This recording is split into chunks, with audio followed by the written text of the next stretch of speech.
Hi everyone, welcome back. Let us move on to the reporting landscape from an ESG perspective in India and review the business responsibility and sustainability report in more detail. The BRSR or Business Responsibility and Sustainability Report is the first ESG regulatory disclosure framework in India mandated for the top 1000 listed companies by the Securities and Exchange Board of India. BRSR is based on the 9 national guidelines on responsible business conduct and the principles issued by the Ministry of Corporate Affairs. Reporting using BRSR is mandatory for the top 1000 listed companies by market capitalization from the financial year ending 31st of March 2023. This is the second year for disclosure from a BRSR perspective. BRSR is not a new concept as such. It has its roots in the erstwhile Business Responsibility Report and has evolved from the BRR over the past decade. The starting point or the genesis of erstwhile BRR was the National Voluntary Guidelines on Social, Environmental, and Economic Responsibility of Businesses, released in the year 2011.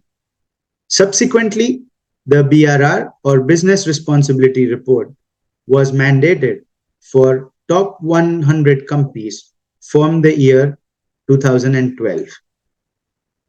In 2015, applicability of BRR was extended to top 500 companies.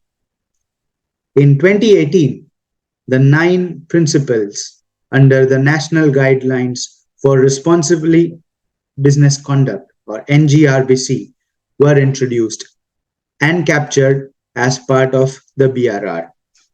In 2019, using the updated 9 NGRBC principles, the BRR report was updated as well as extended to top 1000 companies. Subsequently, in the year 2021, a new format called Business Responsibility and Sustainability Report, which evolved significantly compared to the BRR in terms of the disclosure, both qualitative as well as quantitative, as well as the areas of the business that it looked at, was released in the year 2021. It was made applicable on a voluntary basis for the top 1000 companies for the financial year ending 31st March 2022.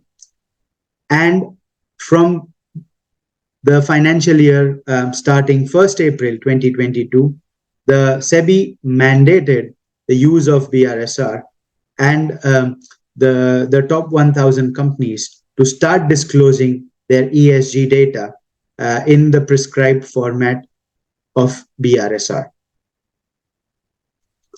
The BRSR structure contains 3 key sections. Section 1 is the general disclosure component, which contains details of the listed entity, the operations that it has, the market it serves, the products and the services it offers to consumers, its operational footprint, the breakdown of its workforce, employees, workers, as well as a look at the CSR initiatives. Section B looks at management and process related disclosures. It contains questions related to policies and management processes in place, looking at responsible business conduct.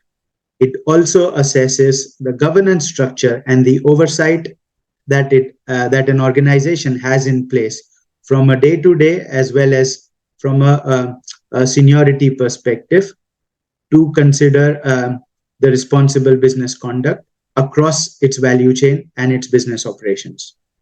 Lastly, Section C looks at principle-wise performance disclosures. It contains various qualitative and quantitative KPIs to report upon in alignment with the 9 principles of the NGRBC. Disclosures under Section C on the basis of the 9 NGRBC principles are aimed at various key stakeholders of the business. Principle 1 looks at ethics, transparency, and accountability, and the disclosure needs to be done in terms of the policies in place you have within the organization, as well as details around any corruption or conflict of interest cases involving directors or any other employees. The second principle looks at safety and contribution to sustainability throughout the life cycle of the product and services that an organization provides. Details need to be disclosed around sustainable sourcing and any quantitative uh, numbers around on capex as well as R&D initiatives that an organization would have undertaken during the financial year to reduce its environmental and social impact. Principle 3 looks at well-being of all the employees within the organization. Details on trainings, on health and safety aspects, and various policies from an HR perspective in place within an organization needs to be considered. Principle 4 looks at the interests of all stakeholders of the business, and details need to be disclosed around the channels and the frequency with which an organization communicates with all the stakeholders that it has identified as part of the responsible business conduct. Principle 5 looks at respecting and promoting human rights, and a lot of information on trainings from a human rights perspective, as well as presence of clauses on human rights as part of any business contracts and so on, needs to be considered and disclosed. Principle 6 looks at environment as one of the key stakeholders of the business, and details, both qualitative and quantitative, need to be disclosed around energy consumption, waste generated, water usage, greenhouse gas emissions, air emissions, and processes in place to improve the environmental footprint of the business. Principle 7 looks at public and regulatory policy, and organizations need to assess their conduct from an anti-competitive perspective. Principle 8 looks at communities as one of the key stakeholders, and details need to be disclosed around measures taken to support inclusive growth and equitable development, including opportunities to engage with communities and resolve their grievances.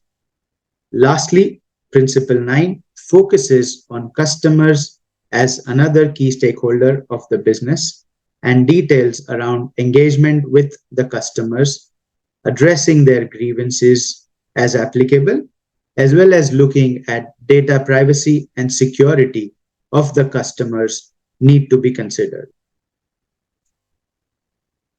BRSR principles are also closely aligned with the 17 United Nations Sustainable Development Goals. Here is a chart which maps out the alignment of all 9 BRSR principles against each of the 17 United Nations SDGs. Lastly, BRSR is holistic, as is the case with GRI, and covers all aspects of the ESG spectrum from a disclosure perspective. Key ESG metrics and KPIs to be considered as part of the BRSR are included in the summary below. From an environmental perspective, as we've just discussed, details need to be disclosed on energy consumption, greenhouse gas emissions, waste management, water consumption and withdrawal and disposals, sustainable sourcing, as well as assessment undertaken from a life cycle assessment perspective, as well as measures in place to align with extended producer responsibility requirements where applicable. From a social side, the BRSR looks at employee well-being, health and safety, trainings, human rights, social impact assessments where required, gender equality, as well as CSR activities and beneficiary details. Lastly, from a governance perspective, it looks at policies and processes in place from an anti-corruption and an anti-bribery perspective, grievance redressal and conflict management, remuneration policies, and initiatives in place for stakeholder engagement.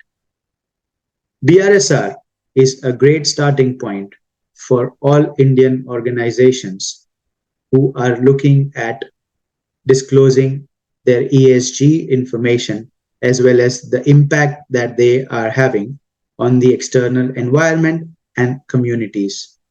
As building on BRSR as a robust base, companies will be able to identify opportunities and risks that they can subsequently address or capitalize on to advance their organization's sustainability and ESG journey.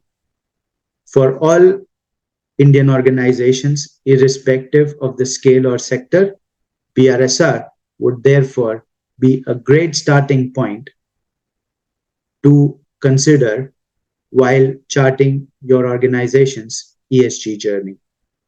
Thank you.